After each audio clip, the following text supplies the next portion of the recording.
Mga kaigsuunan ko diha ni Kristo, ang atong mga pagbasa ni ining Domingguha, magpahinumdom kanatong tanan sa ato ang pagpapiniyalan sa atong Ginoo. Angay natong hinumduman mga igsuon, nga ang tanan nga anaa kanato karon, gikan gayud kana sa Ginoo. Og tungod kay gikan man kana sa Ginoo, kinahanglan nga gamito nato kini sa maayo nga pamaagi, kay gawas nga kini makapalipay sa atong Ginoo. Sa katapusan usab sa panahon, pangayuan man kitag kwintada sa Ginoo, kung giunsa nato sa paggamit ang matag grasya ngayang gihatag kanato dinhi sa kalibutan. Sa unang pagbasa mga igsuon, atong nadungog, kung giunsa sa pagsaway ni Propeta Amos ang mga Israelita tungod sa ilang daotang binuhatan. Ang ilang gihimo mga igsuon, ilahang giabusahan ang makaluluoy kaayo nga kahimtang sa mga kabus, pinaagi sa pagpataas sa ilang presyo. Grabe kaayo ang ilang tubo sa ilahang mga baligya. Gitikasan nila pag-ayo ang mga kabus, gamit ang dili hustong taksanan o timbangan. Ingon man mga igsuon, kadtong mga daot nga trigo, mao hinuoy ilang gibaligya ngadto sa kabus. Og labaw sa tanan mga igsuon, ang pinakadili maayong nabuhat sa mga Israelita ngadto sa mga kabus, mao nga kining mga tawhana gipakaubos nila sa mag-usa ka barato kaayo nga butang. Samtang mga igsuon, diha sa atong ikaduhang pagbasa karon, si San Pablo nagdasig sa mga Kristiyano sa paghalad og mga pag-ampo alang sa tanang tao. Ilabi na gayud matod pa sa mga pangulo sa mga katilingban. Kahibaw si San Pablo mga igsuon nga adunay dako kaayong temptasyon nga nag-uban nganha sa gahom sa pagkapangulo sa usa ka katilingban. Kinahanglan nga magmabinantayon kita batok sa temptasyon, kay sa katapusan sa panahon ang atong pagkapiniyalan, pangayuan gayod og kwentada sa atong Ginoo. Diha sa Ebanghelyo karon, si Jesus nagsaysay og sambingay, mahitungod sa usa ka tikasan nga piniyalan. Dili aron pasundugon kita sa gibuhat niini nga pagpanikas, kundili aron nga mahagit kita, nga mag-inantigo usab kita, aron nga ang matag usa kanato makabaton og kaluwasan. Ang tikasan nga piniyalan diha sa Ebanghelyo, nag-inantigo siya aron nga maluwas siya gikan sa iyahang makauulaw kaayo nga kahimtang. Kay nasakpan man siya sa kabuang nga iyahang gihimo nganha sa iyahang agalon. Kun ang daotang tao makamaong mugamit sa iyang utok aron nga siya maluwas, kita nga anaa sa kahayag makamauusab unta nga modiskarte sa kinabuhi alang sa atong kaluwasan. Gamito nato sa pag-inantigo sa maayong paagi ang mga gasa ug ang mga abilidad nga gihatag kanato sa Ginoo aron nga kita maluwas. Kun unsaon nga kita mamahimong mga maayong piniyalan, si Jesus miingon, ang kasaligan sa gagmayng butang, kasaligan usab sa dagko. Bisan pag-unsap na kagamay, ang usa ka butang nga gisalig kanato, kinahanglan mga igsuon, ampinga nato kana pag-ayo. Dili maayo nga kadto lamang mga dagkong tahas ang atuag yung tarungon sa pagbuhat. Samtang kadtong mga ordinaryo kaayo nga mga tahas, nga gipahimo nganha kanato, yama-yamaon lamang nato o baka patakaan lang nato sa paghimo.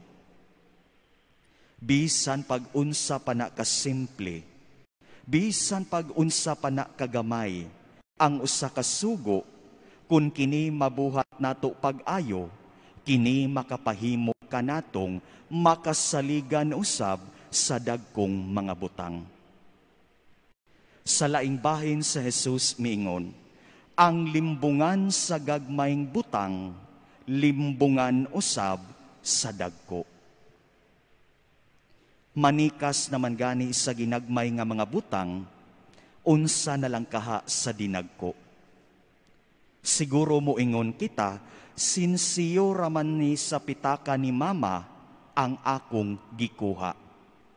Apan madugay mga igsuon, dili na kita makontento pa sa piso-piso o 5-5 nga atong gikuot nganha sa bulsa o baka pitaka sa ato ang ginikanan. Moabot gyud na sa punto nga mangita gyud tag mga papel nga kwarta kay ang sinsiyo dili na makapalipay kanato. Tinuod sinsiyo rana, pero ang pagkuha sa usa ka butang nga dili atua, ilabi na gayud kung dili ta mananghid sa tag-iya ni ini, kawat kana. Kung dili ta honest bisan sa gagmayng butang, dili pud ta mamahimong honest sa dagkong mga butang. Hinumduman nato mga igsuon nga magsugod ang tanang kadautan sa ginagmay nga pagpanikas o ginagmay nga pagpangilad lamang. O gikan sa ginagmay, mutubo kini nganha sa dinagko nga mga binuang.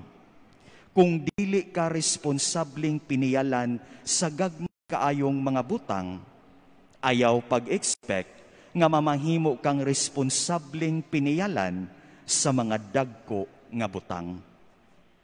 Ang ebanghelyo ra ba karon nagpasidaan kanato nga sa katapusan ang Ginoo nga maoy tag-iya o gigikana ni ining tanang butang nga gipiyal kanato karon, mangayo gayud siya kwintada kung giunsa nato paggamit ang matag usa kanila. Dili maayo mga igsuon nga kita magpalabi sa gibati kay kitang tanan mga piniyalan lamang sa Dios. Muasenso man gani kita sa kinabuhi, mamahimo man gani kitang ilado o gamhanan, ang kamatuuran magpabilin nga kitang tanan sulugoon lamang sa Dios. Wala gayoy atua ni ining kalibutana. Kay inig kamatay nato mga igsuon, bisan og piso, wa gyud tay madala sa sunod kinabuhi. Ang tanang iya ni ining kalibutana, magpabilin dinhi sa kalibutan. Ang maato ra gyud sa katapusan, mao ang mga butang nga atong nahatag sa uban. Dili ang mga butang nga atong nakuha o nailog gikan kanila. Mao na nga dili maayo mga igsuon kung atong ipakaginoo ang bahandi. Ang Ginoo lamang maoy angayan natong simbahon, dili ang kwarta o gahom nga kalibutanon. Sa katapusang bahin sa ebanghelyo, si Jesus miingon, nga walay tao nga mamahimong ulipon sa duha ka agalon, kinahanglan nga biyaan niya ang usa, ug ang usa iyahang higugmaon.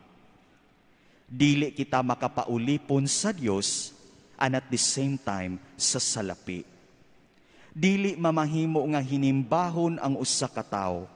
Dili mamahimo nga mainampuon ang usa ka tawo and at the same time tikasan usab siya. Ang tawo nga nahigot sa gugma sa salapi, lisud kaayo alang kaniya ang tinud-anay o kinasingkasing nga pag-alagad sa Ginoo.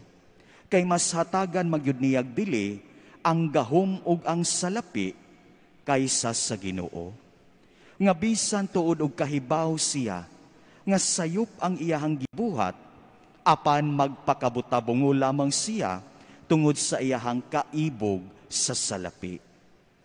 Sama nga ang tao nga tinud-anay gayud nga nahigugma ug mialagad sa Dios, lisod usab kaayo alang kaniya ang pagpanikas o baka pagpamintaha sa uban kay siya nasayod man nga ang gugma sa Ginoo mas importante pagayod kaysa sa bisan unsang klase nga gugma nga kalibutanon.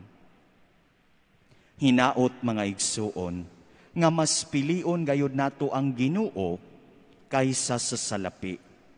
Gamito nato sa maayo ang mga grasya nga gipiyal kanato sa Ginoo aron nga kita makapalipay kaniya ug aron sa ingon maluwas nato ang atong kaugalingon sa katapusan sa panahon. Dili unta kita magpaulipon sa salapi kay kini maoy magpugong kanato ngano nga kita maglisod pagsulod didto sa gingharian sa Dios.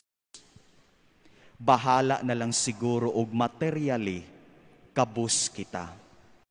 Ang importante, spiritually, dato kita. Kung mas gimahal nato ang Ginoo kaysa sa salapi, kung mas gipili nato ang pagbuhat og maayo kaysa sa pagbuhat og dautan, makasalig kita mga igsuon, nga sa adlaw unya sa paghukom, kwintahan kita sa Ginoo sa tanang butang atong nahimo dinhi sa kalibutan, uban ang maluluyon ug mahigugmaon niya nga kasing-kasing. Hinaot paunta.